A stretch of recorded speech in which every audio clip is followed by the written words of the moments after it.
ஜீ Tamil news நேயர்களுக்கு வணக்கம். இந்த வீடியோவில் நம்ம பார்க்க போகிற படம் வடம். வடம் வந்துட்டு விமலோட நடிப்பில் வெளியாகிருக்கிற படம். இயக்குனர் கேந்திரன் வந்து படத்தை வந்து இயக்கியிருக்கிறாரு. படத்தோட ஸ்டோரி என்னன்னு கேட்டிங்கன்னா, தூத்துக்குடி சைடில் வந்து வடமஞ்சு விரட்டுங்கிறது வந்து ரொம்பவே ஒரு ஃபேமஸான விஷயம். அதை வந்து அந்த ஊரில் இருக்க பெரிய தனங்கள், அதாவது ஊரில் வந்து பெரிய ஆளாக இருக்கிறவங்க வந்து அதை வந்து மிகப்பெரிய கௌரவமாக பார்க்கக்கூடிய ஒரு விளையாட்டாக வந்து இப்பயும் இருக்குது. அதை வந்து பேஸ் பண்ணி தான் அந்த ஸ்டோரியை வந்து கேந்திரன் வந்து எடுத்திருக்கிறாரு. உண்மையிலேயே ரொம்ப ரசிக்கக்கூடிய வகையில் இருந்துச்சு. அதாவது ஜல்லிக்கட்டு, இந்த மாடு இதெல்லாம் பிடிக்கிற எல்லாருக்குமே இந்த படம் வந்து ஒரு நல்ல ஒரு விருந்தான படம் தான் சொல்ல முடியும். ஸோ வந்து படத்தோட கதை என்னன்னு கேட்டிங்கன்னா, நட்டி சார் அவர் தான் அந்த ஊர்லேயே எல்லா மாடும் வந்து அவர்கிட்ட இருக்க மாடு எல்லாமே வின் பண்ணணும்னு சொல்லி ஒரு இதில் வந்து போய்கிட்டு இருப்பார். அப்போ அவர் வீட்டில் வந்து ஒரு கண்ணுக்குட்டி போடுது. அது வந்து 2 கண்ணுக்குட்டி வந்து வருது. 2மே காளை மாடு. அதில் ஒரு மாடுக்கு வந்து கண்ணு தெரியாமல் போயிடுது. ஸோ அந்த மாடை வந்து இவர் சின்ன வயசுலேயே வந்து வீட்டை விட்டு அனுப்பிச்சிடுறாரு. அதான் வந்து அந்த மாடை வந்து வெளியே அனுப்பிச்சிடுறாங்க, கொல்றதுக்கு வந்து அனுப்பிச்சிடுறாங்க. அந்த மாடு வந்து விமல் கைக்கு வருது. விமலும் சின்ன வயசுலேருந்தே அந்த மாடை வந்து வளர்த்து, அந்த மாடு வந்து ஊர்லேயே வந்து ஒரு மிகப்பெரிய மாடாக வரப்போ 2 பேர்த்துக்கும் உண்டான கிளாஸ் தான் வந்து இந்த படத்தோட ஸ்டோரின்னு சொல்லலாம். இந்த மாடை என்ன பண்ணுறாங்க, விமலை என்ன பண்ணுறாங்க அப்படிங்கிறது தான் படத்தோட முழு ஸ்டோரின்னே சொல்லலாம். படத்தை ரொம்ப அருமையாக இயக்கியிருக்கிறார் கேந்திரன். அதான் வந்து நம்ம வந்து ஒரு சின்ன படம், இது எப்படி இருக்க போகுது அப்படின்னு நினச்சிட்டு போய் பார்த்தோன்னா, படம் வந்து உண்மையிலே பார்க்க அவ்வளோ பயங்கரமாக இருக்கும். ஒரு ஃபஸ்ட்டு ஒரு 1/2 hour தான் வந்துட்டு கொஞ்சம் என்னடா அப்படிங்கிற மாதிரி இருக்கும். அதுக்கப்புறம் போகிற எல்லா ட்விஸ்ட்டு டேனு, அதுவும் அந்த இன்ட்ரோல் பிளாக்லாம் வந்து ரொம்ப பயங்கரமான ஒரு ட்விஸ்ட்டு கொடுத்துருப்பாங்க. ஓ இதுதான் ஸ்டோரியா அப்படிங்கிற மாதிரி நமக்கு ரொம்ப பயங்கரமாக கொடுத்துருந்தாரு. அவரோட ஸ்க்ரீன் பிளே ரொம்ப பிரமாதமாக இருந்துச்சு. வாழ்த்துக்கள் சார், ரொம்ப அழகாகவும் எடுத்திருந்தீங்க படம் பார்க்க. ஸோ வந்து கண்டிப்பாக இந்த படம் வந்து நல்ல ஒரு படம் தான் சொல்லுவேன்.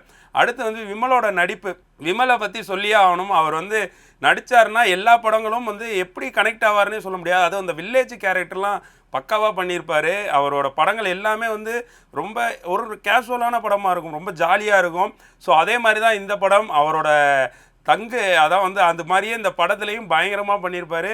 அவரோட நடிப்பு என்னன்னு தெரில, ரொம்ப ரசிக்கலாம். அந்த அளவுக்கு ரொம்ப இயல்பாக நடிச்சிருப்பார்.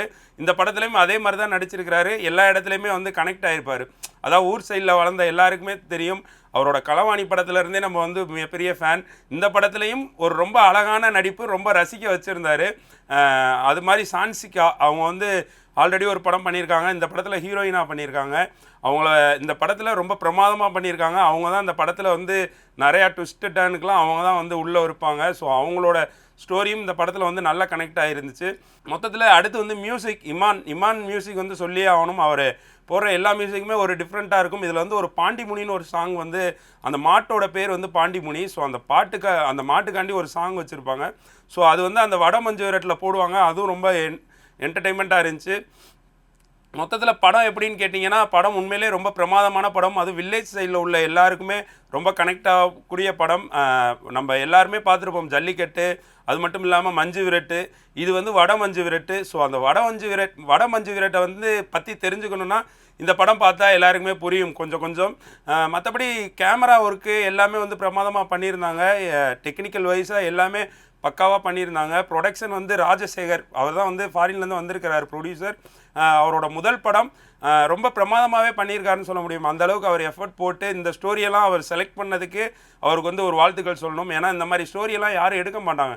இதில் என்னத்தை நம்ம பண்ண போகிறோம் அப்படிங்கிற மாதிரி. ஸோ எல்லாமே பிரமாதமாக பண்ணியிருந்தாங்க. நட்டி, முனிஷ்காந்த் இவங்க எல்லாருமே அவங்களுக்கு கொடுத்த ஸ்டோரியை வந்து ரொம்ப பிரமாதமாக பண்ணியிருந்தாங்க. முனிஷ்காந்த் அண்ணனை சொல்லவே வேணாம். ரீசெண்டாக தாய் கிழவியில் பிரமாதமாக பண்ணியிருந்தார். இந்த படத்துலையும் அவர் பண்ண அந்த கேரக்டர் எல்லாருக்குமே வந்து மனசில் நிற்கக்கூடிய கேரக்டராக பண்ணியிருப்பார்.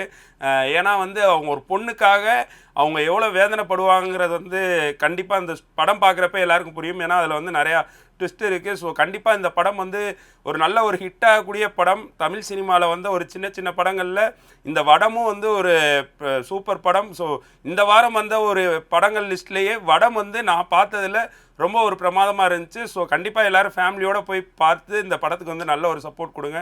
நன்றி.